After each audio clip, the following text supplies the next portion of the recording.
Asawa pa rin naman ako ni Jerome. Tsaka hindi mo naman ako kilala. Hindi mo naman alam kung anong pagkatao ko para pagsabihan ako ng ganyan. Mabait din naman ako sa'yo, hindi ba? Bakit kailangan pa umabot na lagi mo akong inuutusan tapos sinisiraan kay mama? Ay para matigil ang pagiging ilusyonada mo. Ano bang iniilusyon ko? Totoo namang asawa ko ni Jerome at biyanan ko yung amo mo. Ay, ang dami mong sinasabi. Pumunta ka na doon at hihiwalay mo yung mga damit. Siguro naman alam mo kung paano labhan ng maayos yung mga yon, ano? Tapos, yung mga magagandang dress ni madam, ihiwalay mo rin ang labayon kasi mamahalin yon at baka masira. Tapos yung mga damit din ni sir, ayusin mo yung paglalaba, ha? Huwag mong ibara-bara yung parang paglalaba mo sa mga damit mong mukhang basahan. Pweh, ayaw rin nila ng maamoy ang laba. Dapat nun, ilang beses mong babanlawan na wala na talagang bula. Pigain mo mabuti dahil dito sa loob yun isasampay. Bawal yun paarawan dahil nawawala yung kulay ng damit. Tapusin mo yon bago tanghali dahil magluluto ka pa ng pagkain. Ayoko magluto ngayon dahil masakit ang mga kamay ko. Matanda na ako. Nananakit ng mga daliri ko. Kaya ayusin mo trabaho mo. Minsan, may mga tao na hindi nilulugar ang sarili sa kung ano ba dapat sila sa loob ng bahay. Katulad na lamang ni Carmel, na walang ibang ginawa kundi ang mag-utos kahit na ang trabaho niya bilang kasambahay ay pinagagawa sa iba.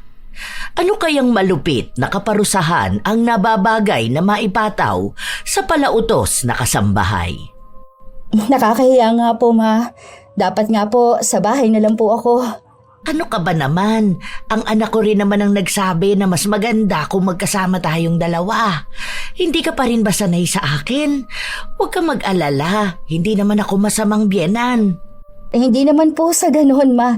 Hindi lang po ako sanay na baka po hindi ako makakilos agad sa bahay. Ganun po. Oh, at bakit ka naman kikilo sa bahay? Hindi ka naman inasawa ng anak ko para may maging kasambahay kami. Meron na rito sa bahay. Siya yung madalas na makakasama mo. Lalo na kapag nasa school ako at wala rin ang papa mo. Sandali lang ha, ito siya. Si Manang Carmel. Hello po, Manang. Manang, ito si Queen, yung asawa ni Jerome. Ay, siya po pala yon, ma'am. Ganda niya po pala, no? Kaya po nagustuhan siya ng anak niyo.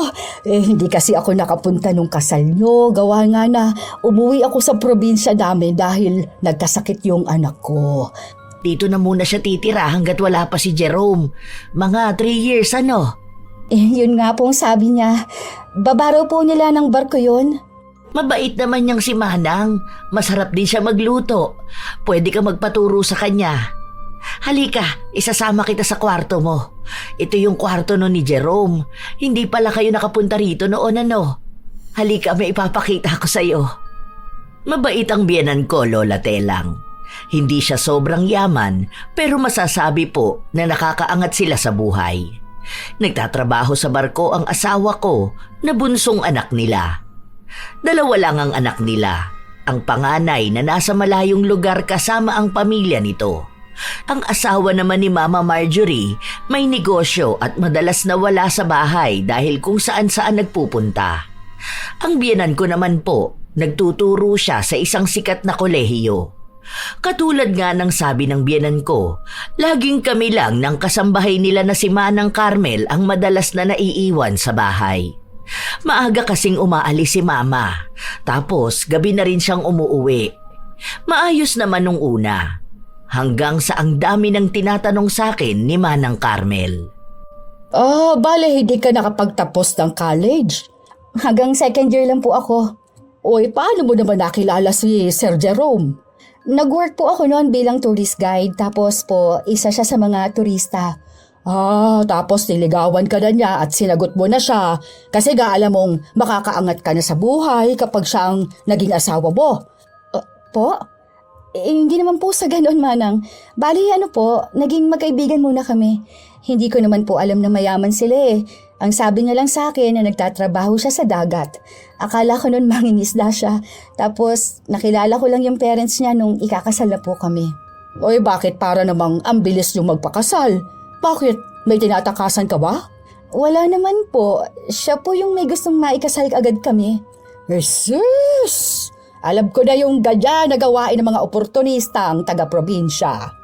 Alam ko na pera lang ni Sir Jerome ang gusto mo. Nagpapanggap ka lang na mabait sa harapan ng pamilya niya, pero sa susunod yan, lalabas na rin syempre yung tunay mo ugali. Wala ka naman palang pinag-aralan. Bakit pa kita pinagsisilbihan, di ba? Total, wala ka namang ambag dito sa bahay. Mabuti pa, ikaw ang maglinis ng banyo. Po? Bingi ka ba? Ikaw ang maglinis dito sa bahay. Bakit may angal ka ba? Isusumbong mo ba ako kay Madam? Ay subukan mo. Baka nakakalimutan mo 30 years na nila akong kasambahay. Ako na yung kasama nila, wala pa silang anak. Ako na ang kasama nila bago pa nagkaroon ng asawang mga anak nila. Subok na ang pagkakakilala nila sa akin. Kaya mas paniniwalaan nila ako kaysa sa iyo. Sige. Pagkatapos mo, ikuha mo ako na maiinom ko. Gusto ko namang umapila nun, pero nahihiya po ako. Wala naman akong kakampi sa loob ng bahay kung magkataon man. Siguro kakampi ko sina Mama, pero base sa sinabi ni Manang, mas kilala na siya. Baka maging dahilan pa ako ng gulo. Ayoko pa naman sa lahat yung may nag-aaway ng dahil lang din sa akin. Nangyari pala ito noong 2005, Lola Telang. Nung mga panahon na to, walang usong gadget. Wala ring gaanong CCTV nito, lalo na sa loob ng bahay, kaya walang nakikita na kahit na ano kapag ako ang naglilinis at nag-aasikaso sa bahay. Akala ko nga, bibihira lang akong uutusan ni Manang hanggang sa nasundan pa ito. Oy, linisan mo nga yung kwarto ni Madam. Bakit po? Ano bakit mo? Ano bang akala mo sa sarili mo? Amo ka na rin sa bahay na ito? Hindi po ba kayo yung kasambahay? Hindi ba wala kang pinag-aralan? Hindi ka nakapulot ng ginto, ha? Naglinis na kasi ako ng kusina. Tutulong naman ako dito sa bahay pero sana wag naman yung parang ako na ang lahat. Sumasagot ka pa ngayon? Alam mo na pwede at kaya kitang siraan sa amo ko. Hindi ka pa kilala ng mga yon. Pwede kong sabihin napakatamad mo. Kahit pa maging mabait sila sa'yo, alam mong madali ka lang masisiraan. Tsaka, hindi mo ba nakikitang nagpapahinga ako? Ang dami kong nilinisan kanina, ha? Pero pagod din naman po ako eh. Wala akong pakialam. Bilisan mong maglinis doon dahil baka doon ka nalang tumambay. Ang tamad mo ano? Akala mo ata ikaw ng amo rito porket pinakasalan ka lang ni Sir Jerome. Wala kang kahit na anong ambag sa bahay na ito. Ang sabi ko nga, tutulong naman ako. Pero hindi naman yung ako na lang palagi ang pinapakilos mo. Tapos saka ka lang gagalaw kapag andito si na Mama. Ay, ganun talaga. Matagal na nila akong kasama. Kumbaga, para na nila akong kapamilya. Kaya may karapatan din akong mag-utos, lalo na sa mga taong kararating lang din dito. Yung klase ng tao na mahirap lang naman sana, pero mataas ang pangarap, kaya ginalingan para makabingwit ng mayaman at titira sa magandang bahay. Pagod na rin po ako. Ay, hindi pwede. Maglinis ka doon. Huwag mo akong sinusubukan, ha? Sige, makikilala mo talaga kung sino ako. Hindi ko siya sinunod dahil masakit ang kamay ko. Ang dami kong nilinisan sa kusina kanina. Paano, pati yung ilalim ng lababo pinalinis na rin niya sa akin. Hindi ko rin akalain nakakaiba pala talaga ang ugali ni Manang Carmel. Nung umuwi si Mama, sabay kaming kumain, tapos narinig ko pa ang sinabi ni Manang. Ma'am, huwag ka naman masyadong makalat kapag nasa bahay ka lang, ha? Alam mo naman na may katandaan na rin ako. Hindi ko masusundan yung mga kalat mo. Kalat? Anong kalat? Hindi naman po ako nagkakalat dito, Ma. Ma'am, hindi naman po ako nagsisinungaling. Matagal na ako nagtatrabaho sa inyo. Paano naman po ako magsisinungaling, hindi ba? Subok niyo na po ang ugali ko. Alam niyo na kahit na anong panahon, kahit may sakit pa ako, malinis at maayos ako magtrabaho. Pero ngayon po, medyo matanda na ako. Hindi ko naman po kayang sundan lahat ng kalat dito sa bahay. Tsaka huwag po kayo panay utos sa akin na kahit pagkuha man lang ng tuwalya ninyo, sa akin niyo pa iutos. Hala, Ma, hindi ko po yun ginagawa. Hindi po ako nag-uutos sa kanya, tsaka hindi po ako nagkakalat. Kumain na muna tayo. Mamaya na natin yan pag-usapan. Alam ko na sa itsura ni Mama na para bang hindi siya natutuwa sa mga narinig niya, habang si Manang naman ay mukhang natutuwa na siya ang kakampihan. Hindi nga ako nagkamali. Hindi naman nagalit sa akin si Mama, pero pinagsabihan niya ako na wag ko namang iutos lahat kay Manang. May mga pwede raw akong iutos, pero kung kaya ko naman daw gawin, pwedeng ako na lang ang gumawa. Nalaman ko na umiyak si Manang Carmel, kaya siya ang mas pinaniwalaan. Mas matagal na nga naman siya sa bahay na yon, mas alam niya kung paano makukuha ang loob ni Mama. Wala akong nagawa dahil wala naman akong kakampi. Wala naman ang asawa ko. Nung mga panahon kasi na yon, wala namang gaanong paraan para makausap ko si Jerome, kaya ang inaasahan ko lang ay yung pag-uwi niya. Kung makakapag-usap kami, halos 1 beses sa 2 linggo. Dahil nga wala namang signal sa barko. Kung magpapadala ko ng email, minsan 1 buwan pa bago niya makita. Ako yung naghihintay ng tawag niya, pero bibihira lang yon, lalo na at mahalang bayad sa ganon. Isang umaga, nung gumising ako, nakita ko si Manang Carmel na nakangisi. Ano ka ngayon? Naniwala ka na sa akin. Totoo yung sinabi ko na mas kaya kong paniwalain si na Madam na ako ang mas kawawa. Bakit mo po ba ito ginagawa sa akin? Wala naman po akong kasalanan sa inyo. Tsaka hindi naman po ako tamad dito sa bahay. Hindi ko naman po kayo pinahihirapan, di ba? Dahil oportunista kang babae.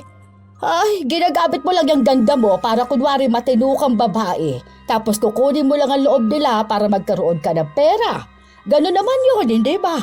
Ganon yung plano mo para maiahon sa hirap ang pamilya mo. Hindi ko po alam ang sinasabi ninyo. Hindi ko nga po nakakausap yung mga magulang ko. Tsaka hindi po ako nagpapadala ng pera sa kanila. Wala kang trabaho, anong inaasahan mo? Malamang yung pera ni Sir Jerome, hindi ba? Malaki ang sahod doon. Tapos sa'yo lang mapupuntang lahat ng yon. Oy, kunwari ka lang na mabait ngayon kasi bago ka pa lang. Oy, siya, may inuutos si Madam. Yon ang gawin mo. Pumunta ka ng bayan, tapos bumili ka ng bangus. Ngayon, hiwain mo, tapos ibabad mo sa suka na may bawang. Tapos ipiprito mo yon. Pwede bang ikaw na lang ang magprito? Hindi kasi ako marunong eh. Tapos takot din ako sa mantika lalo na kapag tumatalsik. Mahirap ka lang tapos takot ka sa ganyan. Hindi yan totoo. Nag-iinarte ka lang. Pagkatapos mo magluto, yung mga damit labahan mo na yung mga yon. Huwag mo lang hintayin umabot na naman kay Madam ang sumbong ko. Ha? Hindi na ako umapila dahil alam ko kung paano siya maging nakakaawa. Ayoko namang sabayan siya na magsumbong o kaya ay magpaawa rin. Mas mukha naman siyang magaling sa ganong bagay. Sa pakiramdam ko, mas paniniwalaan siya. Kaya kahit napagod na ako, sinusunod ko pa rin ang gusto niya. Ilang linggo na palaging ganon ang ginagawa ko. Sumusunod ako sa mga utos niya sa akin kahit na hindi ko rin naman siya amo. Isang araw, masama ang pakiramdam ko noon kaya hindi ako makalabas ng kwarto ko. Magpapakuha sana ako sa kanya ng pagkain pero ayaw naman niya kaya ako na lang ang nagluto para sa akin. Maya-maya pa, biglang dumating si Mama. Ma'am, ako na kasing magluto para sa'yo. Bakit ka ba nahihiya sa akin? Sabi ko naman na magpahinga ka na lang sa kwarto mo. Dadalhan din naman kita ng gamot. Sinabi ko naman na hindi ko pa kaya magluto agad kasi nga may pinagagawa sa akin si Madam. Sorry na po. Ma'am ha, huwag ka na magalit sa akin. Anong nangyayari? Ma, andito ka na po pala. May naiwan kasi ako may kukunin lang ako. Anong nangyayari? Sorry po talaga ma'am. Nagagalit po kasi sa akin si Ma'am Queen dahil hindi ko po siya agad nalutuan ng pagkain gusto niya. Masama raw pong pakiramdam niya kaya iinom siya ng gamot. Tinatapos ko lang po kasi linisin yung sinasabi niyo po sa akin. Hindi ko naman po alam na nagmamadali siya. Sorry po talaga ma'am. Wala naman po akong inuutos sa'yo, Manang ha. Ako na lang po kako magluluto ng pagkain ko dahil nahihiya akong mag-utos sa'yo. Di naman po ako nagagalit sa'yo. Hindi ka po nagagalit kasi andito po si Madam. Kaya nga ngayon na ako humihingi ng sorry. Nak, huwag mo naman masyadong iasa lahat kay Manang, ha? Kung kaya mo naman, pwede naman na ikaw na lang muna ang gumawa, di ba? Ganun naman po talaga ang ginagawa ko, Ma. Hindi naman po ako nag-utos sa kanya kahit na isang beses po. Kauutos mo lang sa akin kanina, ma'am. Ang sabi mo, nalabhan kong lahat ng mga damit mo at gusto mo yung malinis na malinis. Sa tagal kong nagtrabaho dito, ngayon lang ako napahiya ng ganito. Sorry na po. Hindi ko naman alam. Wala naman akong dapat ihingi ng tawad sa kanya. Pero paiyak na siya at alam ko na ang susunod nun. Maaawa sa kanya si Mama at makikita na ako ang mali. Umalis din agad nun si Mama matapos niyang makuha kung ano yung naiwan niya. Habang si Manang naman, tumawa lang dahil siya na naman ang nagwagi. Kapag natapos ka diyang kumain, linisan mo yung pinagagawa ni Madam, ha? Pagod ako ngayon, gusto ko magpahinga. Masama nga ho ang pakiramdam ko ngayon. Baka pwedeng sa susunod na lang ako magkikikilos dito sa bahay. Hindi ko po talaga kaya sa ngayon. Oy, wag mo nga ako artehan. Hindi ka naman amo rito. Hindi nga kita pinapasahod. Pero hindi ba asawa pa rin naman ako ng amo mo? Di ako tumatanggap ng ganyang amo, ano? Katulong ka lang din naman doon, ha? Hindi ba? Walang pinag-aralan? May galit ka ba talaga sa akin, Manang? Ano, may nagawa po ba ako sa inyo na hindi ko alam? Basta. Nakakainis ka lang. Ayaw kita rito. Andito man po ako o wala. Ganun pa rin naman po yun eh. Kasambahay ka pa rin naman dito. Tapos ako asawa pa rin naman ako ni Jerome. Iba man yung bahay ko, hindi na magbabago yun. Ganyan talaga mga langaw na nakaapak sa kalabaw, ano? Akala nila sila na yung mas mataas sa lahat. Hindi po ako nagmamataas, Manang. Masama po ang pakiramdam ko. Huwag niyo naman po sana akong awayin ngayon, oh. Basta. Gawin mo yung inuutos ko sa'yo. Hindi na ba pwede na ako lang yung kikilos dito sa bahay, ano? Dumating ka lang dito ng biglaan eh. Hindi kita amo, ha? Hindi ako magkakaroon ng amo na walang pinag-aralan at galing pang probinsya. At mas kaya ko pa rin paniwalain sila na akong kawawa. Dahil sino ka ba naman, hindi ba? Sobrang bigat ng katawan ko pero ginawa ko pa rin ang pinapagawa niya sa akin. Maalikabok yun kaya wala akong ibang ginawa kundi ang umubo. Nahihirapan na nga rin akong huminga noon pero wala akong magawa kundi ang tapusin ang trabaho ko. Matapos noon, bumalik na ako ng kwarto. Katatapos ko lang ding uminom ng gamot at gusto ko nang magpahinga. Anong karapatan mo magpahinga, ha? Hindi pa malinis ang kusina. Ginawa ko na nga yung utos mo. Sino nga asahan mo maglilinis ng kusina? Ako pa rin, ha? Ako maghuhugas ng mga pinagkainan mo kanina? Kapal na ba na mukha mo? Masama ko kasi talagang pakiramdam ko. Gusto ko magpahinga. Hindi pwede. Wala kang karapatan. Kung ako nga kahit matanda naglilinis pa rin dito sa bahay. Ano na lang ang sasabihin sa'yo ni na Madam kung malalaman na yung manugang nila sobrang tamad pala. Hindi naman po ako tamad. Nilalagnat lang po talaga ako. Pag mo ako artehan dyan, hindi ako ang asawa mo na madali mo mauto, ha? Maya ka naman. Wala ka nang naitutulong dito sa bahay. Nagpapaka-feeling Reyna ka pa. Hoy, Queen. Queen lang ang pangalan mo, ha? Pero alipin ka pa rin. Wala kang pinag-aralan. Hindi ka rin galing sa marangyang pamilya. Ibig lang sabihin doon, wala kang kahit na anong ipagmamalaki. Kaya bumangon ka dyan at linisan mo ang kusina. Hindi ko alam kung bakit hindi ako pumapalag kapag inuutusan niya ako. Kahit na ang dami niyang masasakit na salitang sinasabi sa akin. Sunod-sunod ang pag-uutos niya sa akin na halos ayaw na rin niya akong magpahinga. Nung nagpadala sa akin ng pera si Jerome, nag-abot ako kay Mama para tulong sa bahay. Ano ka ba? Huwag ka na magbigay sa akin. May magagastos naman dito. Itabi mo yan. Ipunin mo para kapag nakabalik na ang asawa mo, may pera kayo. At kung magkakaroon kayo ng anak, di ba? Para po sana pambahid po ng bills, Ma, o kaya po bayad po kay Manang Carmel. Ay, Ako na ang may sagot dyan. Hindi mo naman yan dapat iniisip. Ako na ang bahala sa mga gastos dito sa bahay. Kung kailangan ko naman, hihingi naman ako sa'yo. Hindi kasi ako nang hihingi ng pera sa mga anak ko. Tapos yung asawa ko, may trabaho naman yun. Tapos hindi rin naman kami magastos na tao. Sure po ba kayo, Ma? Nahiya po kasi ako na parang wala po akong ambag dito. Hindi yan. Okay lang talaga. Bumili ka na rin pala ng mga gamit mo. Nakita ko yung mga sinusuot mo, mga luma na. O sige, sa Sunday lalabas tayo, mag-mall tayo. Tapos bumili ka na rin ng mga kailangan mo, ha? Opo, Ma. Salamat po. Kahit na anong pilit ko kay Mama, ayaw niya talagang tumanggap ng pera mula sa akin. Ayaw niyang kunin ang bigay ng anak niya at wala namang problema sa akin kung kukuha siya. Sinamahan niya pa ako na kumuha ng bank account noon para doon ko iipunin ang pera na ipadadala sa akin ni Jerome. Tinuruan niya rin ako kung paano ko hahatiin ang saipon saka sa mga pangangailangan ko. Dahil nahihiya ako, minsan ako na yung bumibili ng grocery. Pero pinagsasabihan ako na wag nga raw.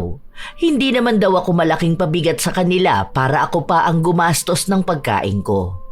Hanggang sa isang araw, sa kasarapan ng tulog ko, bigla na lang akong ginising ni Manang Carmel.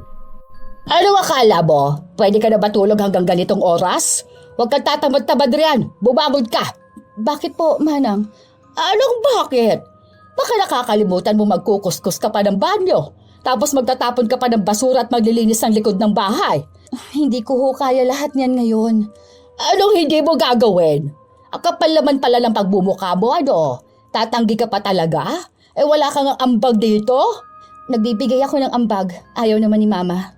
Ang ibibigay mong ambag yung bigay ni Sir Jerome. Ha? Hindi mo naman yun pera. Sa asawa ko naman yun galing. O ayan! Lumabas din ang tunay mong intensyon. Pera lang talaga ni Sir ang gusto mo. Wala ho akong sinabi na yung pera niya lang ang gusto ko. Ang sinasabi ko, yung pera ng asawa ko, pera ko rin naman yun. Ay wala akong pakialam sa mga katwiran mo. Mababang uri pa rin ang tingin ko sa'yo. Wala tayong pagkakaiba, ha? Kaya bumangon ka na dyan at huwag kang masyadong pabuhay, Reyna. Wala sana akong balak bumangon, pero hinila niya ako. Sapilitan niya akong pinaglilinis ng banyo. Nilinisan ko naman na to nung nakaraan pero hindi raw siya nasisiyahan dahil may mga nakikita pa siyang dumi. Ano ba naman yung klaseng paglilinis na yan, ah? Hindi ganyan. Sinabi ko na sa'yo na ayusin mo, hindi ba? Kamayin mo yan! Malinis naman na to ah. Tama na to. Tsaka kung nakikita mo na hindi ito maayos, ikaw ang maglinis. Binabayaran ka para sa trabaho mo na ganito. Ay, ang kapal na mukha nito ah. Hindi naman ikaw ang amo ko. Kaya hindi ka kasama sa pagsisilbihan ko, ha? Dito ka lang nakatira pero hindi ka kasama sa dapat kong susundin. Hindi naman kasi ako nag-uutos sa'yo, Manang. Ako naman ang gumagawa ng sarili kong gawain dito sa bahay, ha? Huwag ka nang panisalita dyan. Ayusin mo na yan. Gusto ko pagbalik ko, malinis na yan. Huwag mo akong aartehan, ha? Kamayin mo yan. Para namang hindi ka kumakamay ng dumi noon. May malinis pa nga yung inidoro kaysa sa pagkatao mo. Ayoko na. Hindi ko to lilinisan. Isusumbong kita kay Ma'am. Isumbong mo. Hindi naman tama itong ginagawa mo eh. Ako ang inuutusan mo rito sa bahay. Hindi mo nga ako amo, pero hindi rin naman ikaw ang nagpapasahod sa akin, di ba? Ay, okay. Ay sige, ganyan pala gusto mo, ha? Ngayon, magkakaalaman tayo kung hanggang saan ba dapat umabot yung ganyang pag-uugali mo. Ako pa talagang kinakalaban mo, ha? Alam ko na kung ano ang gagawin niya. Magpapaawa na naman at magsusumbong yan kay Mama. Naghihintay ako na magsalita siya kapag naroon si Mama pero wala siyang ginawa. Hanggang sa umabot na kinabukasan. Pero akala ko wala siyang naisumbong kay Mama. Yun pala, sinabi niya yun noong wala ako doon. Kaya nang magising si Mama, kinausap niya ako. Nak, kapag may kalat ka, itapon mo na ng diretso ha. Ayoko talaga ng makalat sa bahay. Hindi naman po ako makalat, Ma. Tsaka naglilinis po ako dito sa bahay.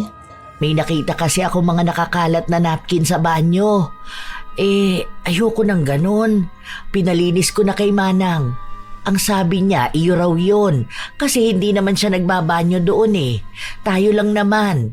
Hindi naman ako gumagamit ng napkin. Tapos tayong dalawa lang ang babae rito sa bahay. Maliban na lang kay Manang. Ayoko sa lahat ang dugyot ha. Hindi naman po ako ang nagkalat nun, Ma. Ako nga po yung naglinis ng banyo. Sabi nga ni Manang, nagpatulong siya sa'yo. Kaso lang daw, sinungitan mo siya at sinabi mo na hindi ka kasambahay. At dapat siya ang naglilinis sa bahay dahil binabayaran mo lang siya.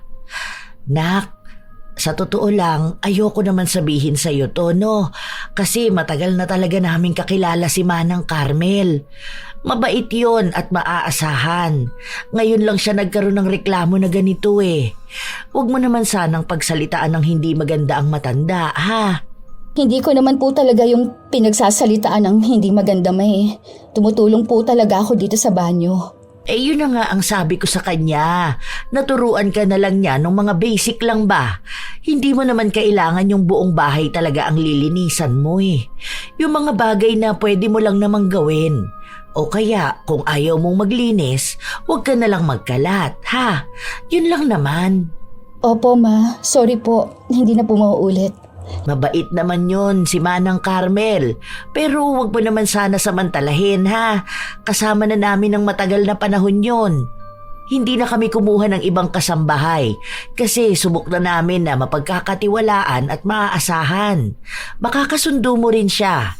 Saka magpaturo ka sa kanya na magluto para pagdating ng asawa mo, pwedeng ikaw na ang magluto sa kanya. Alam mo, ang mga lalaki, gusto kasi ng mga yon yung maasikaso at marunong sa bahay. Ako rin naman, nung bago kami ng papa mo, hindi rin ako marunong sa ibang gawaing bahay. Si Manang Carmel lang din ang nagturo sa akin. Minsan kasi, kahit na may kasambahay tayo, hinahanap pa rin ng mga asawa natin yung aruga at pagkilo sa bahay na tayo ang gumagawa. Huwag mo sanang masamain itong mga sinasabi ko sa'yo. Hindi ko naman po minamasama, Ma. Sige po, pagbubutihin ko po, lalo dito sa bahay. Salamat po, Ma. Pasensya na rin po kayo. Okay na yun. Ayoko lang yung may kakaibang nangyayari dito sa bahay. Gusto ko yung maayos tayong lahat. Tapos maayos din kayo ni Manang. Kasi ayaw mo ba yun? Kapag nagkaroon na kayo ng anak ni Jerome, dalawa na naaalagaan ni Manang. Si Jerome at yung anak nyo. Nakakatuwa kaya yun? Opo nga, Ma. Sige po. Hindi ko masabi ang totoo sa biyenan ko dahil hindi ko alam kung paano ko ipaliliwanag sa kanya na may kakaibang ugali ang tao na nakasama niya ng 3 dekada. Nasa kanila lang mabait si Manang Carmel, habang sa akin para akong kalaban. Dahil nagwagi na naman si Manang, malawak na naman ang ngiti niya.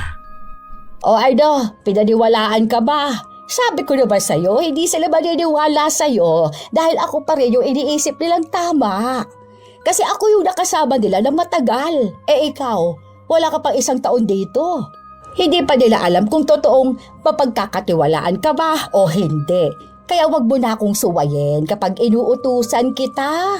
Ganito ka rin ba sa asawa ng kuya ni Jerome? Ay, hindi Mayaman yun Tsaka doktor yun. Ibig sabihin nun, matalino. Bakit ako? Ano ka ba? Wala ka na bang natapos, hindi ba? May pinag-aralan ka ba? Wala naman, hindi ba? Doktor ka ba? Nurse ka ba? Teacher? Ano ka ba bukod sa malanding probinsyana na umakit na mayamang lalaki para maiahon ka sa lusak? Asawa pa rin naman ako ni Jerome. Tsaka hindi mo naman ako kilala. Hindi mo naman alam kung anong pagkatao ko para pagsabihan ako ng ganyan. Mabait din naman ako sa'yo, di ba? Bakit kailangan pang umabot na lagi mo akong inuutusan tapos sinisiraan kay Mama? Ay para matigil ang pagiging ilusyonada mo. Ano bang iniilusyon ko? Totoo namang asawa ako ni Jerome at biyenan ko yung amo mo. Ay, ang dami mong sinasabi. Pumunta ka na doon at ihiwalay mo na yung mga damit. Siguro naman, alam mo kung paanong labhan ng maayos yung mga yon, ano? Tapos yung mga magagandang dress ni Madam, ihiwalay mo rin ang laba yon kasi mamahalin yon at baka masira. Tapos yung mga damit din ni Sir, ayusin mo yung paglalaba ha. Huwag mong ibara-bara yun na parang paglalaba mo sa mga damit mong mukhang basahan. Ayaw rin nila yung maamoy ang laba. Dapat noon, ilang beses mong babanlawan na wala na talagang bula. Pigain mo mabuti dahil dito sa loob yon isasampay. Bawal yung paarawan dahil nawawala yung kulay ng damit. Tapusin mo yon bago magtanghali kasi magluluto ka pa ng pagkain. Ayokong magluto ngayon dahil masakit ang mga kamay ko. Matanda na ako. Nananakit ng mga daliri ko. Kaya ayusin mong trabaho mo. Sinunod ko na lang ang utos niya dahil baka kung ano na naman ang isumbong niya kay Mama. Habang naglalaba ako, kung ano-anong pagmamando niya sa akin, minamadali niya rin ako at ang gusto niya, maayos ang paglalaba ko. Parang lahat ng kinikilos ko mali sa paningin niya. Masakit na ang kamay ko noon kapipiga ng mga damit. Kasi kahit na wala naman ng bula, gusto niyang banlawan ko pa rin. Ang dami kong nilabhan noon at natapos ko naman bago magtanghali. Matapos noon, inutusan naman niya akong magluto ng tinola. At ang gusto niyang himay sa malunggay ay isa-isa talaga. Tapos, wala yung maliliit na tangkay. Sobrang pagod na ako noon, pero hindi niya pa ako pinagpapahinga. Dahil matapos naming kumain ng tanghalian, pinalinis naman niya sa akin ang kusina. Tapos, pinaglinis niya rin ako ng sasakyan. Gabi na nung natapos ako sa iba kong ginawa, sakto na umuwi na si Mama. Pawis na pawis ka naman, nak. Nagpatulong po kasi ako sa kanya saglit na maglinis sa labas, ma'am. Kagigising niya lang din po kasi kaya naisipan ko po magpatulong. Para po makapag-usap din po kaming dalawa. Para banding na rin po namin, ma'am. Kagigising mo lang, nak? Oh, anong oras na? Hindi po, ma. Hindi naman po ako natulog ngayong hapon eh. Pagod na nga po ako kasi ang dami kong ginawa dito sa bahay po. Ano ka ba naman, Ma'am Queen? Marami na ba para sa'yo yung hiningi kong tulong sa paglilinis sa labas? Hayaan mo sa susunod, hindi na lang ako hihingi ng tulong sa'yo, ha? Baka kasi sabihin ni Madam na inaabuso naman kita. Hay, ayan na naman kayong dalawa. Magpahinga na muna kayo. Dahil naibigay ko na ang gusto ni Manang Carmel, hindi na talaga siya tumigil na mag-utos sa akin. Kahit na pagod na ako, madalas inaangkin niya kung ano yung trabahong ginawa ko. Hanggang sa napansin na yata ni Mama na nagbabalat ang kamay ko. Okay ka lang ba, anak? Parang may butlig-butlig yung kamay mo. Hindi po kasi ako pwede masyadong nakababad sa tubig, ma. Nagsusugat po talaga yung kamay ko. Tapos kapag po matapang pa yung sabon. Ano ba kasi ang ginawa mo? Naglaba po ako. Naglaba ka? At bakit naman naglaba ka? Manang, bakit naglaba si Queen? Siya po yung may gusto doon, ma'am eh. Nakita ko na lang po kasi siya na naglalaba na. Naglilinis po ako dun sa sala tapos pagpunta ko po sa kanya naglalaba na po siya. Pinipigilan ko nga po siya pero ayaw niya pa rin po. Sa susunod kapag ganon, kunin mo na agad ha. Hindi pala pwede yung kamay niya sa ganon eh. Saka huwag kang maglalaba. Hindi ko naman sinabi na maglaba ka. Ang sinabi ko, matuto ka lang sa ibang gawaing bahay. Kasama na yung pagluluto. Pero hindi yung ganon na parang kasambahay ka na rito. Manang, huwag mo sanayin na ganon ha. Opo, ma'am. Sorry po. Hindi ko naman intensyon na ako ang kampihan ni Mama, pero mukhang ayaw ni Manang ang nangyari. Kitang-kita ko na naman sa mukha niya na naiinis siya sa akin.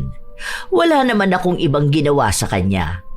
Kung tutuusin, ako naman ang dapat na mainis sa kanya dahil simula nung dumating ako, wala na siyang ibang ginawa sa bahay. Lagi siyang nagpapahinga, tapos sa akin na niya pinapatrabaho. Ngayon na napansin na ni Mama, saka naman siya biglang nagpapalusot. Kinabukasan, nung umalis na sina Mama, naiinis na naman siya sa akin. Sobrang arte mo naman. Hindi yun pag-iinarte. Totoo naman talaga eh. Ilang beses ako nakababad sa tubig at sabon nang paulit-ulit mo kong pinaglalaba, di ba? Wala pa rin naman akong pakialam. Maglaba ka doon ng kortina. Sinabi na nga ni Mama na hindi ako pwede, di ba? Iba na lang ang gagawin ko. Ako na lang maglilinis sa mga kwarto. Ay, hindi pwede. Gawin mo kung anong inutos ko. Hindi porket nakita ka lang ni Madam na may sugat dyan sa kamay mo, pwede ka na tumanggi sa mga sinasabi ko sa'yo. Para maging maayos tayong dalawa, gawin mo kung anong inuutos ko. Ayoko nga. Ay, di sige. Isusumbong kita.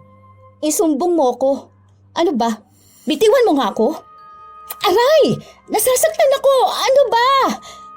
Hinihila niya ako noon, Lola Telang. Tapos, ang higpit pa ng hawak niya sa akin, kaya bumabaon sa balat ko ang kuko niya. Sa paghila ko ng kamay ko, nawalan siya ng balanse. Dahil nga matanda na siya, natumba siya at tumama ang balakang niya sa gilid ng mesa. Sakto naman na biglang dumating si Mama dahil naiwan niya ang isa niyang bag. Naabutan ni Mama na parang ako yung gumawa ng masama. Ma, hindi po ganun yun. Siya po yung nawala ng balanse. Ito po yung pagkakahawak niya sa akin, oh. Mahigpit po. Hindi po yun totoo, ma'am. Kilala niyo naman po ako, hindi ko po yun gagawin. Hinawakan ko po siya dahil tinulak niya ako. Kumapit lang po ako sa kanya. Ang sakit nga po ng balakang ko ngayon Huwag niyo naman po akong tatanggalin, madam. Kailangan ko po ng trabaho dahil alam niyo naman po na may mga anak at apo ako na umaasa sa akin. Pero hindi ko po talaga siya tinulak, Ma. Dalhin na muna natin sa ospital si Manang Carmel. Baka mapano pa siya. Dahil mas malala ang tinamong pinsala ni Manang, siya ang pinaniwalaan ni Mama. Hindi naman siya nagalit sa akin ng sobra, pero pinagsabihan niya ako na sana raw sa susunod ay matuto kong gumalang sa mas nakatatanda sa akin. Hindi ko alam kung anong isinumbong sa kanya ni Manang Carmel na dahilan kung bakit ganon ang nangyari, pero mukhang nakakaawa nga siya sa kwento niya. Dahil maging si Mama ay mangiyak-ngiyak. Mag-isa lang ako sa kwarto ko habang umiiyak. Bakit ba parang ang laki naman ng kasalanan ko? Hindi naman ako masamang tao. Hindi rin naman ako gold digger. Tsaka sumusunod naman ako sa mga sinasabi sa akin Pero bakit para namang lumalabas na ang sawa kong tao? Parang ayoko na sa bahay na ito.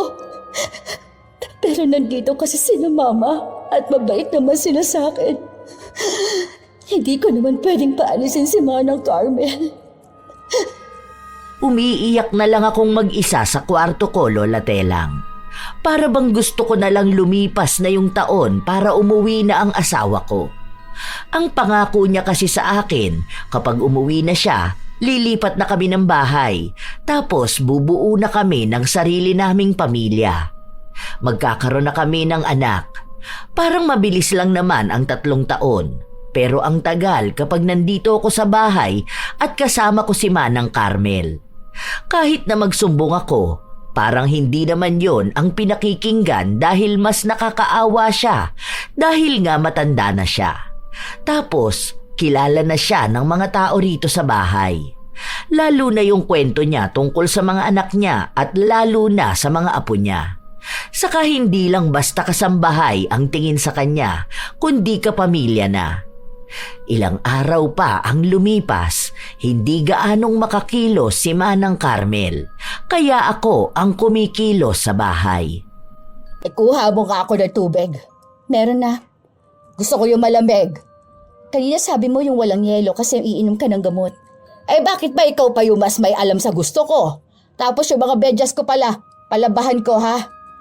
Parang sobra naman yata ang pag-uutos mo sa akin, Manang. Ano naman sa'yo? Ikaw ang may dahilan kung bakit ganitong nangyayari sa akin. Hindi ba? Kung hindi mo naman ako itinulak, hindi ako magkakasakit. Alam mo na nga na matanda na ako, hindi ka man lang ba naawa sa akin? Wala naman kasi akong ginawa sa'yo Hindi ko naman sinasadya na maitulak ka. Tsaka iniwas ko lang naman yung kamay ko. Paano? Ikaw ang unang nanakit sa akin. Ano? Pinagalitan ka ba ni Madam? Ano, ha? Hindi naman ako pinagagalitan ni Mama. May hinahon niya akong pinagsasabihan palagi, no? Ay, so proud ka pa? Ganon? Gagawin ko lang kung ano yung kaya kong gawin. Hindi ko obligasyon na maging kasambahay sa bahay na ito. Tutulong ako sa kung ano lang yung kaya ko. Oh, batigas ka na ngayon. Ginagamit ko lang kung ano bang karapatan ko. Dahil kahit na wala akong pinag-aralan o galing man ako sa mahirap na pamilya, iisa lang ang alam ko. Amo mo pa rin ako at kasambahay ka rito sa bahay. Mas nauna kang dumating kaysa sa akin. Mas mataas pa rin ang posisyon ko sa'yo. Asawa ako ng amo mo at manugang ako ng amo mo. Ngayon ko na lang nagagawang ipagtanggol ang sarili ko dahil naiisip ko na simula pa nung bata ako, lagi na lang binababa ang tingin ko sa sarili ko dahil yon ang sinasabi sa akin ng ibang tao. Ngayon, dapat kaya ko nang magsalita para ipaglaban naman kung ano ang karapatan ko. Hindi man ako ang amo niya, hindi naman ibig sabihin nun na hindi na rin niya ako gagalangin. Alam ko na isusumbong niya ako kay mama, pero wala naman siyang ibang maisumbong. Nakikita at naaabutan nila ako na kumikilos dito sa bahay. Ma, tapos na po ako magluto. Sorry po medyo nahuli. Akala ko po kasi mamaya pa kayo uuwi kaya inuna ko na lang po muna maglinis ng bahay. Okay ka lang ba? Huwag mo masyadong sagarin ang sarili mo dito sa bahay ha. Kukuha pa kasi kami ng bagong kasambahay eh. Kung hindi pa magiging maayos si Manang, makapalitan na lang muna namin siya pansamantala. Tapos bumalik na lang siya kapag maayos na siya. Hindi naman kasi pwede na ikaw yung magtrabaho dito sa bahay. Kinausap niyo na po ba siya? Hindi pa. Mamaya ko pa lang sana siya kakausapin eh. Para kung gusto niyang umuwi muna sa kanila. Kasi nga, kailangan niya rin na may mag-aalaga sa kanya. Tapos makakasama niya rin yung mga anak niya at mga apo niya. Marami po bang anak si Manang? 10 ang anak niya. Yung bunso niya kasing edad lang din ni Jerome. Nandito yun dati. Minsan kasama niya dito sa bahay. Akala ko nga nun girlfriend ni Jerome eh. Yun pala magkaibigan lang silang dalawa. Hindi po ata naikwenta sa akin yun ni Jerome. Baka hindi na niya maalala yun. Pero ayun nga, nag-aral yun dito yung anak niya. Pero hindi nakatapos dahil kailangan na rin magtrabaho. Ewan ko lang nga kung may anak na rin yun o kung may asawa na eh. Hindi na rin kasi naikukwento sa akin o baka nakalimutan ko na. Naintriga ako doon sa kwento ni Mama tungkol sa anak ni Manang Carmel. Parang bigla ako nakaramdam ng kakaiba. Baka yun ang dahilan kung bakit ayaw sa akin ni Manang. Dahil inaakala niya noon na anak niya ang pakakasalan ni Jerome. Tapos, nauwi lang din pala sa isang babaeng probinsyana na walang pinag-aralan. Hindi ko na yon itinanong kahit na kanino dahil iba pa yung problema sa ngayon. Nung nakausap ng biyenan ko si Manang Carmel, parang nakakilos ito bigla. Mukhang yung sakit niya noong mga nakaraan ay pagpapanggap lang para makapagpahinga siya. Habang ako na lang muna ang sumalo ng iba niyang trabaho. Pero nung nalaman niyang baka mapalitan muna siya, bigla na lang siyang gumaling. Mukhang sa akin na naman siya galit. Ano, masaya ka na ba? Butikan mo na ako mapaalis sa bahay na to? Pero hindi mo yun magagawa. Mag-ingat ka na lang ha. Lalo na't baka hindi ka lang sa bahay na ito mawala at pati na rin sa buhay nila. Pinagbabantaan mo ba ako, Manang? Hindi naman sa ganon. Pinag-iingat lang naman kita. Hindi ko alam kung para saan ang mga salitang yon, pero kinakabahan ako. Iniisip ko nga na baka bigla na lang akong malason dito o kaya'y masaksak dahil kaming dalawa lang ang laging naiiwan sa bahay. Pero wala namang ibang nangyayari sa akin. Pero dahil sinabi nga niya na mag-iingat ako, talagang nag-ingat ako. May galit na siya sa akin dahil nga sa anak niyang hindi nakatuluyan ng asawa ko. Ilang araw pa ang lumipas, bigla na lang akong nagising na parang may bukol ako sa leeg. Maliit lang yon, parang kulani. Hindi ko pinansin dahil minsan kasi nagkakaroon ako ng ganon, lalo na kung may sugat ako. Nung panahon na yun kasi, may sugat ako sa bibig dahil nakagat ko. Pero makalipas ang halos kalahating taon, meron pa rin akong bukol. Pero ang nakapagtataka, parang lumalaki yun. Palipat-lipat siya ng pwesto. Minsan nasa leeg ko, minsan nasa likod, nasa kilikili, o kaya nasa singit, nasa binti, minsan nasa gilid ng dibdib ko. Basta bawat parte ng katawan ko, minsan nakakapaan ko ng bukol. Alam kong hindi yun normal. Baka may sakit ako. Kaya isang araw, kinausap ko ang biyenan ko. Bukas magpa-check up ka ha. Bakit kayon mo lang to sinabi sa akin?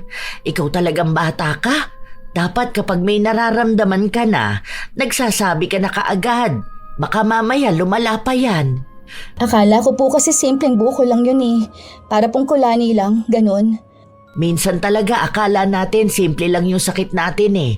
Pero hindi pala. Kaya dapat magsasabi ka na kaagad kung may nangyayari sa'yo. Maaga kang gumising bukas ha. Aalis tayo. Opo ma, salamat po. Mabuti na lang mabait ang biyenan ko. Hindi na siya nagtanong ng kahit na ano. Kinabukasan, maaga nga kaming umalis. Nagpatingin ako sa doktor at ang sabi lang nila sa akin noon, wala naman daw mali sa katawan ko. Para daw may bukol lang na nauntog. Wala silang makita na kahit na ano. Hindi rin naman masakit ang bukol ko. Kaya may nireseta lang silang gamot. Tapos iinumin ko yon sa loob ng 2 linggo. Kapag hindi pa rin daw natunaw, bumalik na lang ako. Hindi naman yon sumasakit. Pero natatakot ako na baka may sakit akong malala na hindi agad nakikita. Meron pa namang ganung sakit. Lalo na nung panahon na yon, hindi pa naman ganun kaayos ang teknolohiya. Kaya minsan, hindi agad nakikita ang sakit. Sinunod ko naman yung pag-inom ng gamot. Pero sa halip na matunaw, pansin kong lumalaki siya. Hindi ko masabi sa asawa ko dahil ayoko naman na mag-alala siya sa akin. Nililihim ko na lang din kay mama ang totoo na hindi naman natutunaw.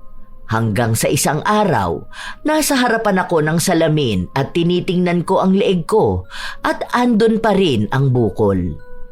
Wala kang ibang ginawa kundi tumingin dyan sa salamin. May kailangan kang plansyahin doon at kailangan na yun ni Madam bukas. Huwag kang masyadong bilib niya sa pagbumukabo. Ikaw na lang muna manang, may inaasikaso pa ako. Ano na bang inaasikaso mo ha? Yang mukha mo, yang sarili mo. Gawin mo na yon dahil kailangan matapos yon. May ginagawa pa ako sa kusina. Mamaya na lang, ako nang bahala doon. Hindi pwede yung mamaya na lang. Ngayon mo nga kailangan natapos yon. Ayaw mo talaga? Bakit ba lagi mo akong pinipilit na magtrabaho? Hindi ba dapat nakikisuyo ka na lang sa akin? Kung ayaw ko, wala ka namang dapat magagawa eh. Aba, ang tapang mo naman pala. Sino ka ba sa inaakala mo ha? Basta ang alam ko lang hindi mo ako utusan. Hindi kita pinapasahod, oo. At hindi mo rin ako pinapasahod. Kaya wala kang karapatan na utusan ako, ha? Kung wala ako sa bahay na ito, mas lalong wala ka lang din dito. Hindi mo ba nakita na kaya kanilang palitan kahit na matagal ka na sa kanila? Kasi gano'n naman talaga yung parte mo sa bahay na ito. Napakayabang mo no? Sino ka rin ba sa inaakala mo, ha? Hindi ka naman mapupunta rito kung hindi ka pinulot ni Sir Jerome sa basurahan, hindi ba? Bakit? Sino bang gusto mong pulutin ni Jerome sa basurahan? Yung anak mo ba? Ang walang hiya! Ano? Akala mo ba hindi ko alam? Ako yung sinasabihan mo na ilusyonada, yung anak mo naman pala yun. Masyado ring mataas yung pangarap ninyong makaangat sa buhay, di ba? O tapos yung iba yung pinili, doon kayo magagalit. Kung hindi mo naman kasi nilandi si Sir Jerome, sila naman talaga ng anak ko. Siya dapat ang nasa bahay na ito kasi agaw ka rin sa pera. Kaya ayun, nang nalaman mong may mahihita ka, ayun, hindi mo binitawan. Yung anak ko dapat ang asawa niya at hindi ikaw. Ngayon alam ko na kahit na anong gawin ko, hindi talaga tayo magkakasundo. Dahil paano nga naman yun mangyayari kung may sarili kang galit sa akin? Na kahit hindi ko naman sana kasalanan, sa akin mo sinisisi. Kung para talaga sila sa isa't isa, hindi naman ako ang pakakasalan ng asawa ko, hindi ba? Ibig sabihin lang nun, hindi niya gusto ang anak mo. Ang sakit! Ayan, buti at sumakit yung leeg mo. Kung ano-ano ba naman ang pinagsasasabi mo eh. Tsaka wag mong pangahawakan yung naging asawa ka niya dahil pwede naman niyang mawala sa'yo. Basta ang alam ko lang, hindi yan pang matagalan. Bakit ko pa pag-aaksaya ng oras ang gaya mo? Panghabang buhay ang kasal namin dahil mahal namin ang isa't isa. At planado na ang lahat. Kahit naawayin mo pa ako, hindi na magbabago na ako ang asawa. Alam ko na hindi ko na dapat pinapatulan ng matanda, pero naiinis na kasi ako sa kanya. Ilang araw pa ang lumipas, kung saan-saan na naman naglilipat ang bukol sa katawan ko. Ang problema, bigla itong kumikirot at nananakit. Gusto ngang ipa-opera ng biyanan ko pero hindi ko agad ginagawa. Gusto ko kasi nakasama ko ang asawa ko. Natatakot kasi ako na gawin yon nang wala siya, na baka hindi na kami magkita. Natatakot ako na baka kung ano pang mangyari sa akin. Habang tumatagal na may nararamdaman akong sakit, tuwang-tuwa naman si Manang Carmel. Hindi niya yun pinapahalata kapag naroon ang mga biyanan ko. Pero pag kaming dalawa lang, lagi niyang sinasabi sa akin na malapit ng araw akong mamatay. Pero hindi ko yon iniisip dahil gusto ko pang mabuhay para magkaroon ng anak. Hanggang sa lumipas ang ilan pang mga buwan na laging nananakit ang bukol sa katawan ko. Aray ko. Grabe naman tong sakit na to. Hindi ko may paliwanag. Aray. Oh, Aida, buhay ka pa ba? Kaya mo pa ba, ha? Mukhang hirap ka na, laban ka pa ng laban, ano? Subuko ka na kasi. Hindi mo nga kaya, oh. Buti na lang hindi ako nakakaramdam ng awa sa'yo, ano? Ewan ko rin ba? Huwag na yun, Manang. Masama talaga ang pakiramdam ko. Ang sakit. Oh, Aida, nasa na yung yabang mo sa akin, ha? Hindi mo na ba kaya? May nalalaman ka pa diyang panghabang buhay kayong asawa mo, eh. Shucks! Mukhang hindi mo naman na siya maaabotang umuwi. Kung wala po kayong magandang sasabihin, huwag na lang po kayong magsalita. Ang tagal namang tumalab nitong gamot na ininom ko. Parang kanina pa to. Ang sakit. Aray! Hindi naman tatalabang kahit na ano dyan. Tanggapin mo na lang kasi na yan na rin ang katapusan mo. Sabi ko naman sa'yo na kung may kakalabanin ka, wag ako. Ha? Kasi hindi mo ako kilala. Hindi mo alam kung anong kaya kong gawin. Wala naman kasi akong ginagawang masama sa'yo, Manang. Ikaw lang yung nag-iisip na may nagawa ako sa'yo. Hindi ko naman talaga... Ang sakit! Aray! Ay sige lang, maghihiyaw ka lang dyan at mas natutuwa talaga ako kapag ganyan ang naririnig ko mula sa'yo. Ganyan yung gusto ko yung nakikita kong hirap na hirap ka sa pinagdaraanan mo. Parang natutuwa talaga ako kada iiyak ka dahil nasasaktan ka. Ayoko na. Sobrang sakit na talaga. Hindi ko na to kaya. Wala na bang paraan para mawala tong sakit na to? Ayoko na. Hindi ko na talaga kaya. Aray! Aray ko! Wala akong ibang ginawa noon kundi ang humiyaw sa sakit. Kahit na anong paliwanag, Lola Telang, hindi ko masasabi kung anong sakit yon. Hindi naman siya hinahalukay na laman kasi mas masakit pa doon. Kung saan tatapat ang bukol, doon sasakit ng sobra. Basta bigla na lang akong nagigising na hindi ko kinakaya ang sakit. Iyak ako ng iyak. Naaawa na nga sa akin ang biyanan ko. Minsan, hindi na siya pumapasok para lang alagaan ako. Ang laki ng ibinagsak ng katawan ko. Kahit na anong kain ko, wala talaga akong panlasa nun. Wala akong gana sa lahat. Mabuti nga, tumitigil na si Manang Carmel na utusan ako, pero hindi siya tumitigil na pahinain ang loob ko. Kung ano-ano na lang ang sinasabi niya sa akin. Parang hinihiling niyang mawala na talaga ako. Hanggang sa bumisita sa bahay ang kaibigan ng biyanan ko. Hindi ko alam kung anong meron, pero nung nakita ko yun, kinilabutan ako.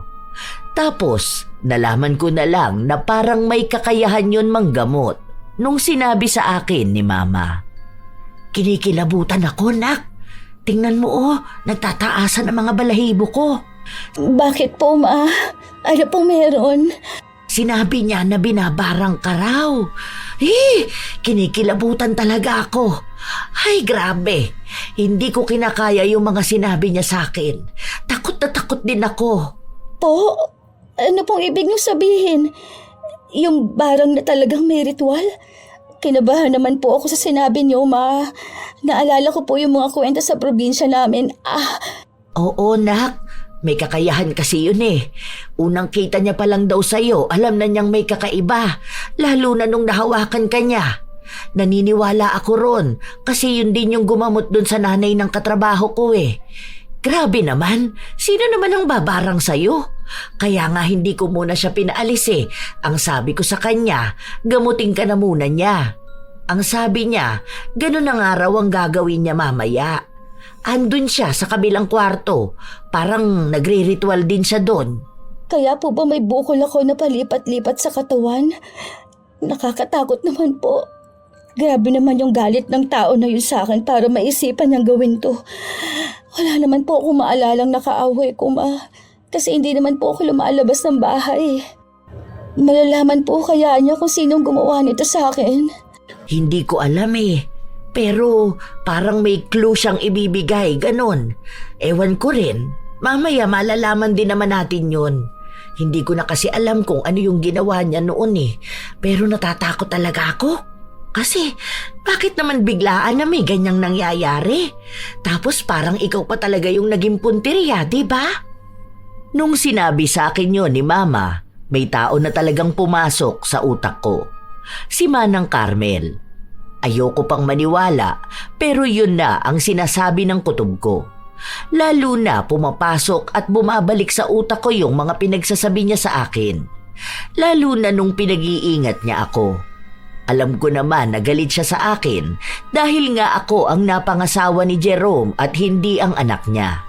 Pero hindi ko akalain na aabot sa punto na ganito. Naniniwala naman ako sa itim na kapangyarihan. Pero hindi ko akalain na ako mismo ang makakaranas nun. Nung gabi na yun, parang pinipigilan pa ni Manang Carmel na gamutin ako kung ano-ano pang pangungumbinsi ang sinasabi niya sa biyenan ko. Pero hindi ito nakikinig sa kanya dahil malakas ang paniniwala nito sa albularyo na kakilala niya. Lalo pa at hindi rin naman daw intensyon na magpagamot ako. Kusa lang itong nadiskubre. Nagpunta lang naman daw yon sa bahay dahil may kukunin kay Mama na naiuwi niya nung magkakasama sila. Pero mukhang paraan na rin yon para makita niya ako at malaman ang nangyayari sa akin. Pagalingin niyo po ako. Gusto ko pa pong mabuhay dahil marami pa po akong pangarap. Gusto ko pa pong magkaroon ng anak. Wala din naman po akong ginagawang mali sa kapwa ko. Ayoko pong mawala sa mundo. Maniwala ka lang, nak. Gagaling ka rin. Mabalik din sa taong gumawa niyan sa'yo ang ginawa niya. Kahit na kailan hindi nananalo ang demonyo. Kaya kumapit ka lang, ha? Malalabanan mo rin yan, anak. Opo, Ma. Naniniwala naman po ako. Hindi ko alam kung anong ginagawa ng albularyo. Pero may mga orasyon siyang binabanggit na hindi ko maintindihan. Wala namang masakit sa akin. Parang normal lang, pero malamig ang pakiramdam ko. Nanginginig din ang mga kamay ko. Halos wala pang isang oras nung natapos siya. Sinabi niya na ibinalik niya sa mambabarang ang ginawa niya sa akin. Pero ma-ooperahan daw ako dahil yun na yung maglalabas ng barang sa katawan ko. Nagtanong si Mama kung sino ba ang mambabarang o sino ang gumawa nun sa akin. Ang sabi lang sa kanya, kasama sa bahay. Walang pangalan, walang kahit na anong paliwanag at ang motibo ay inggit at galit. Tama nga ang kutob ko.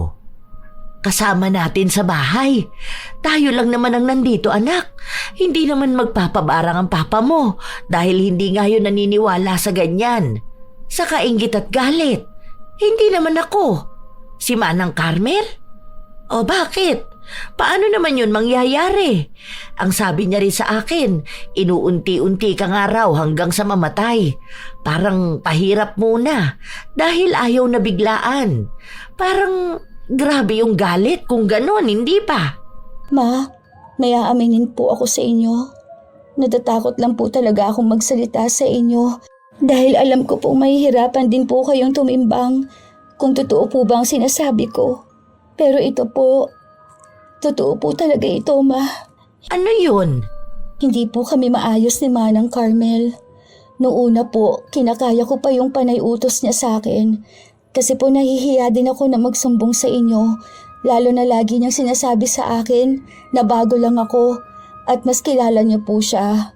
Na mas pinaniniwalaan niyo po kung ano man po ang sasabihin niya. Kaya po ako yung naging kasambahay dito.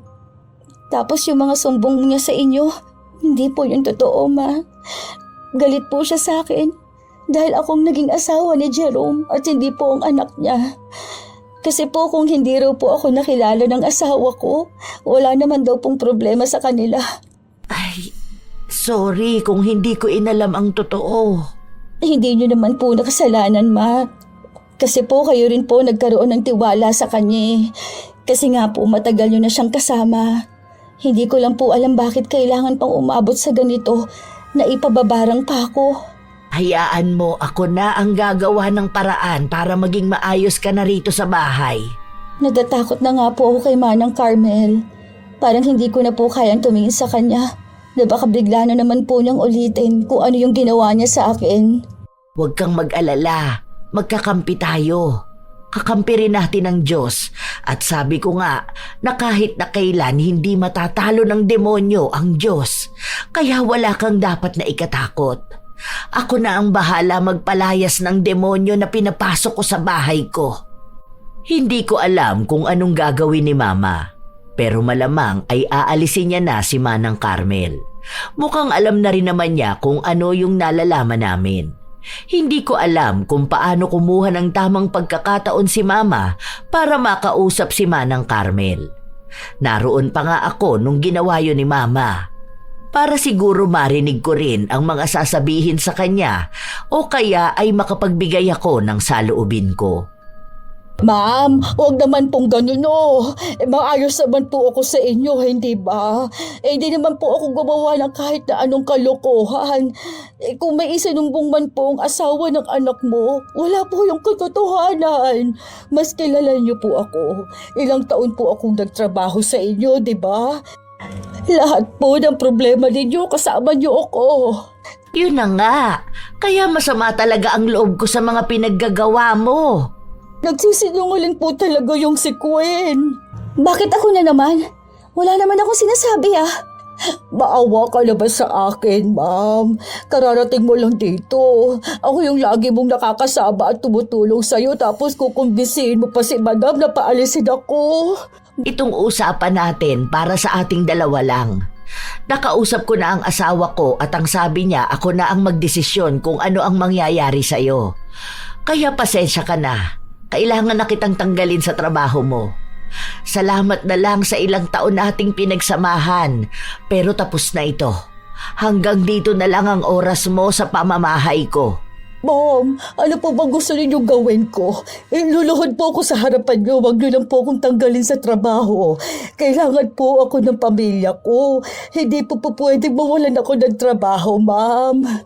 Sana alam mo na yan noon pa bago ka gumawa ng kalokohan, di ba? Ma'am, wala po akong ginagawang kalokohan. Kahit ano pong sabihin ninyo gagawin ko, huwag niyo po lang po ako tanggalan sa trabaho. Malaki na rin po ang pwesto niyo sa puso ko, ma'am. Para na po tayong pamilya dito, hindi po ba? Pamilya naman ang turing ko sa'yo. Hindi kita kaano-ano pero tinanggap kita sa buhay namin. Matagal tayo nagsama. Sa'yo ako humihingi ng payo. Pero si Queen, asawa siya ng anak ko na tinanggap ko ng buong buo sa bahay na ito. Wala kang karapatan na gawin sa manugang ko kung ano yung ginawa mo sa kanya. Nagsinungaling ka pa sa akin. Sinisira mo pa siya dahil lang sa dapat masunod ang gusto mo. Ma'am, wala po talaga akong ginagawang masama sa kanya. Nagsisinungaling lang po siya. Ako po ang nagsasabi ng totoo. Kahit kailan po, alam niyo naman na hindi ako nagsinungaling sa inyo, hindi ba? Hindi ko po ugali yun. Mas lalo namang hindi ako sinungaling, Manang Carmel. Ilang beses ko pong sinubukan na makuha ang loob ninyo dahil alam ko na mahal kayo ng pamilyang ito. Pero hindi niyo po ako hinahayaan na mapalapit sa inyo dahil galit kayo sa akin. Hindi mo na kailangang linawin ang side mo, Queen. Alam ko na. Kaya makakaalis ka na, Manang Carmel. Wala ka ng puwang sa bahay na ito. Ramdam ko na masakit para kay Mama na paalisin ang tao na nakasama niya ng mahabang panahon. Pakiramdam ko nga noon, ako ang nagdala ng gulo sa kanila. Pero nung hawakan ni Mama ang kamay ko, para bang sinabi niya rin sa akin na wala akong kasalanan sa mga nangyari. Kung ano man ang naging desisyon niya, yun na ang tamang gawin. Kahit na anong pagmamakaawa ni Manang Carmel, hindi na niya muli pang nakuha ang loob ni Mama. Noong araw na yon ay pinaalis na talaga siya. Bago pa nga siya tuluyang umalis ng bahay, nagsalita pa siya sa akin na hindi ko alam kung may halong pagbabanta. Masaya ka na ngayon, ano? Sige lang, kung tingin mong tama para sa'yo. Nawalan ako ng trabaho at inayawan ako ng amo ko na pinagsilbihan ko ng 3 dekada. Lahat yon kasalanan mo. Wala po akong kasalanan. Ikaw po may kasalanan ng lahat. Hindi ka naman po matatanggalan ng trabaho kung hindi mo yung ginawa sa akin, hindi ba? Naging mabuti naman po ako sa'yo eh. Kaso, ikaw talaga yung may ayaw sa akin. Maayos naman akong nakikitungo sa'yo pero lagi kayong galit. Hindi ko kasalanan kung hindi gusto ng asawa kong anak mo. At ito, lahat ng ito ay bunga ng gawa mo.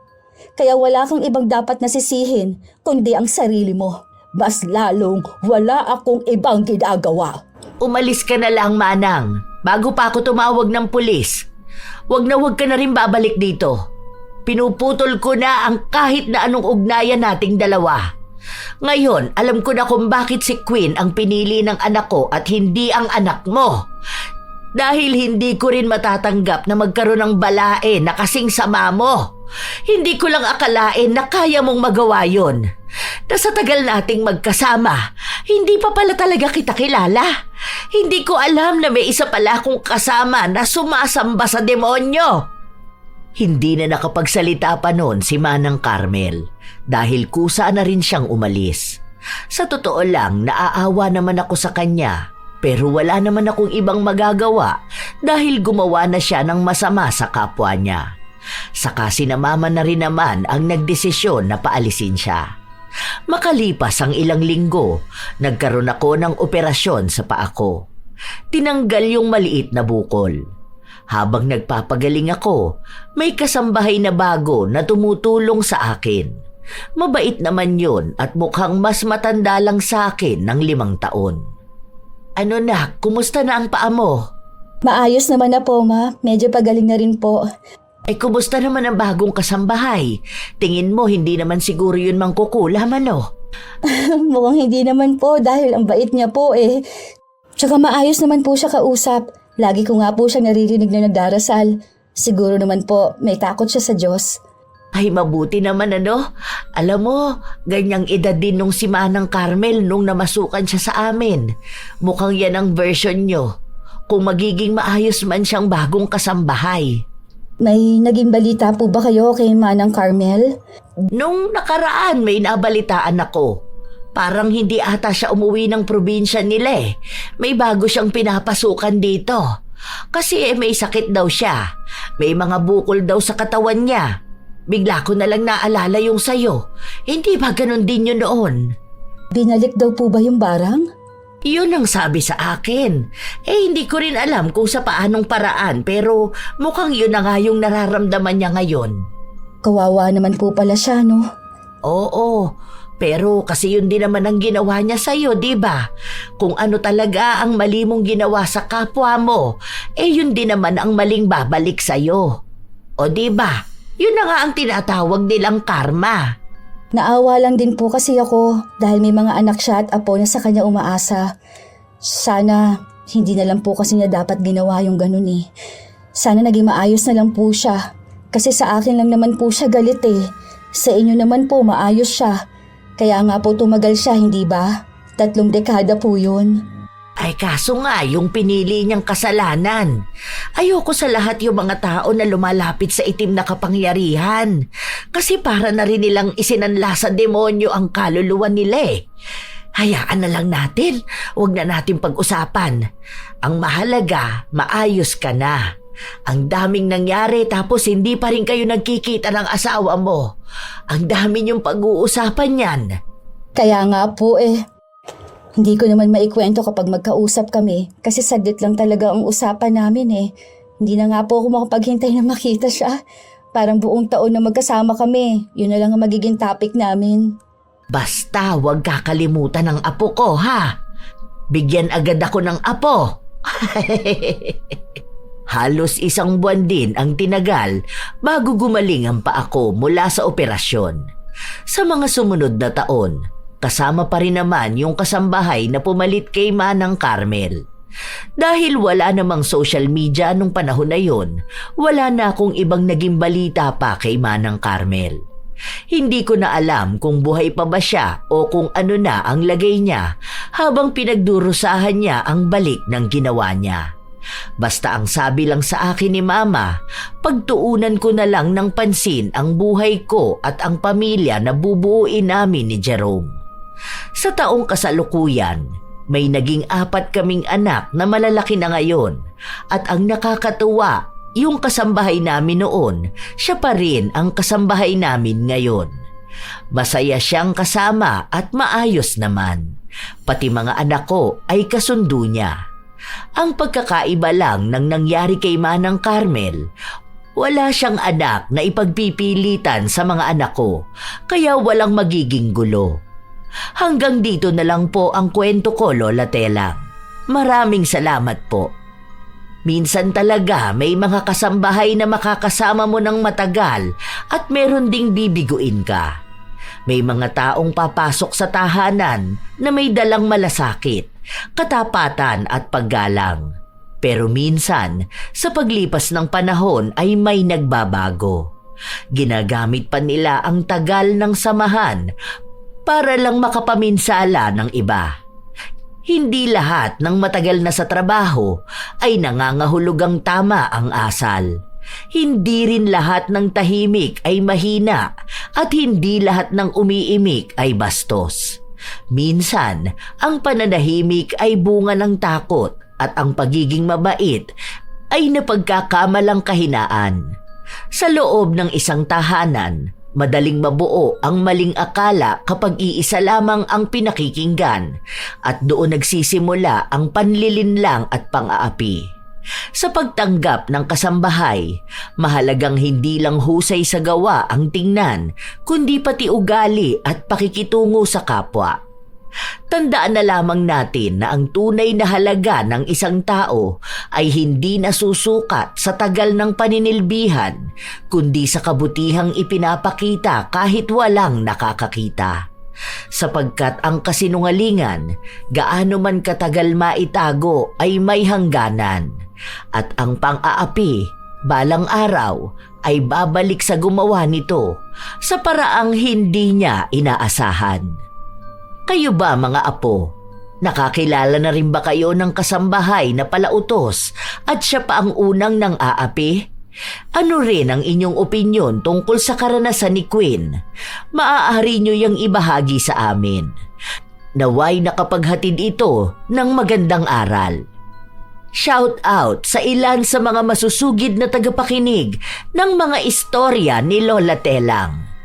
Katrina Sanggalang, Richelle Ann, Hana Maylin, Hasmin Vicente, Miss Ayeng, Joy Lagunday, Rebecca De Castro, Coco Uy, Elise Padilla, Princess Dave, Mirna Alfaro, Daisy de la Cruz, Matt Sarol, Ani Ramos, Mel Santarita, Mariel Barreto, Francisco Neng, Christy Rian Kylie from Canada, Moonlight December. Mila Landicho from Saudi Arabia. Ito ang inyong Lola Telang at maraming salamat sa pakikinig nyo araw-araw mga apo.